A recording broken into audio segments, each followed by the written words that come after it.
Hi friends, ನಾನಿವತ್ತು Rajasthani style dahi ಮಿರ್ಚಿ ಮತ್ತು onion lachha paratha ಮಾಡಿದ್ದೆ. ಡೆಡ್ಲಿ ಕಾಂಬಿನೇಷನ್ ಆಗಿತ್ತು. ಟೇಸ್ಟ್ ಮಾತ್ರ ಹೈ ಕ್ಲಾಸ್ ಆಗಿತ್ತು. ಬರ್ರಿ ಹೆಂಗೆ ಮಾಡೋದಂತ ನೋಡೋಣ.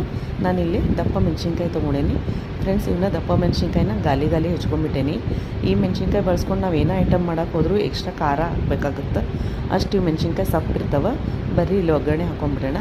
ಇಲ್ಲಿ ಪ್ಯಾನ್ ಬಿಸಿಗಿಟ್ಟು ಎಣ್ಣೆ ಹಾಕೀನಿ, ಜೀರಿಗೆ ಹಾಕೀನಿ. ಜೀರಿಗೆ ಕೆಂಪಾದ್ಮೇಲೆ ಹಿಂಗೆ ಪೌಡರ್ ಹಾಕಿ ಹೆಚ್ಚಿಟ್ಟಿದ್ದು ಮೆಣಸಿನ್ಕಾಯಿನ ಹಾಕ್ಕೊಂಡು ಒಂದು ಸತಿ ಮಿಕ್ಸ್ ಮಾಡಿಕೊಂಡು ಸಣ್ಣ ಉರಿ ಮೇಲೆ ಇದನ್ನು ಬೇಯಕ್ಕೆ ಇಟ್ಬಿಡೋಣ.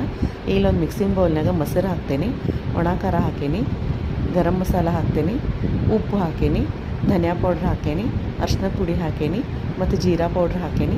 ಹಂಗೆ ಸಣ್ಣಗೆ ಹೆಚ್ಚಿಟ್ಟಿದ್ದು ಕೊತ್ತಂಬರಿ ಹಾಕ್ಕೊಂಡು ಇದನ್ನು ಚಲೋತ್ತಂಗೆಲ್ಲ ಮಿಕ್ಸ್ ಮಾಡ್ಕೊಂಡ್ಬಿಡೋಣ. ಈಗ ಇದು ಮಿಕ್ಸ್ ಆಗೋದ್ರಾಗ ನಮ್ಮ ಮೆಣಸಿನ್ಕಾಯಿನೂ ಸಾಫ್ಟ್ ಆಗ್ಯಾವ.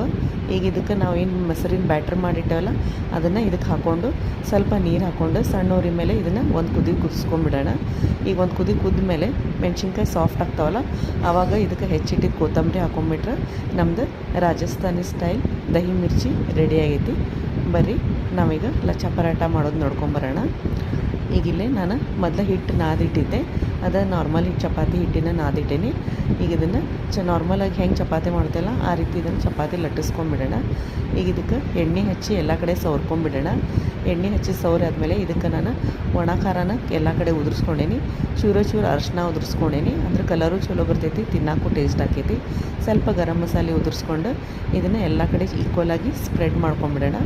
ಈಗ ಒಂದು ಚಾಕು ಸಹಾಯದಿಂದ ಒಂದು ಕಡೆ ಕಟ್ ಮಾಡಿಕೊಂಡು ಒಂದು ಸೈಡ್ಲಿಂದ ಇದನ್ನ ರೋಲ್ ಮಾಡ್ಕೊತ ಹೋಗೋಣ. ಇದನ್ನ ಸ್ಲೋಲಿ ರೋಲ್ ಮಾಡ್ಕೊತ ಬಂದ್ಕೂಳೆ ನಮ್ಮದು ಉಳ್ಳಿ ರೆಡಿ ಆಕೈತಿ. ಈ ರೀತಿ ಕೈಯಾಗಿ ತೊಗೊಂಡು ಪ್ರೆಸ್ ಮಾಡ್ಕೊಂಡ್ಬಿಡೋಣ. ಭಾಳ ಪ್ರೆಷರ್ ಹಾಕೋದು ಬೇಡ, ಜೆಂಟಲಿ ಪ್ರೆಸ್ ಮಾಡಿಕೊಂಡು ಈಗ ಇದಕ್ಕೆ ಹೆಚ್ಚಿಟ್ಟಿದ್ದು ಉಳ್ಳಾಗಡ್ಡಿ ಮತ್ತು ಸಣ್ಣ ಹೆಚ್ಚಿಟ್ಟಿದ್ದು ಕೊತ್ತಂಬರಿ ಹಾಕ್ಕೊಂಡು ಚಲೋ ತಂಗ ಪ್ರೆಸ್ ಮಾಡಿಕೊಂಡು ನಾವು ಇದನ್ನು ಲಚ್ಚಾ ಪರಾಟನ ಲಟ್ಟಿಸ್ಕೊಂಡ್ಬಿಡೋಣ. ಹಿಟ್ಟು ಸಾಧ್ಯ ಆದಷ್ಟು ಕಮ್ಮಿ ಹಚ್ಕೊಂಡ್ಬಿಡೋಣ. ನೋಡಿರಿ ಈ ರೀತಿ ಲಟ್ಟಿಸ್ಕೊಳ್ಳೋಣ. ಇದನ್ನು ಭಾಳ ತೆಳ್ಳಗೆ ಹಾಕೋದು ಬೇಡ, ಸ್ವಲ್ಪ ದಪ್ಪನೇ ಇರಲಿ. ಈಗ ನಮ್ಮದು ಲಚ್ಚಾ ಪರಾಟ ಲಟ್ಟಿಸಿ ರೆಡಿ ಆಗೈತಿ. ನಾನಲ್ಲಿ ಆಲ್ರೆಡಿ ಹಂಚಿ ಬಿಸಿಗಿಟ್ಟೇನಿ, ಅದಕ್ಕೆ ಎಣ್ಣೆ ಹಚ್ಕೊಂಡ್ಬಿಡೋಣ.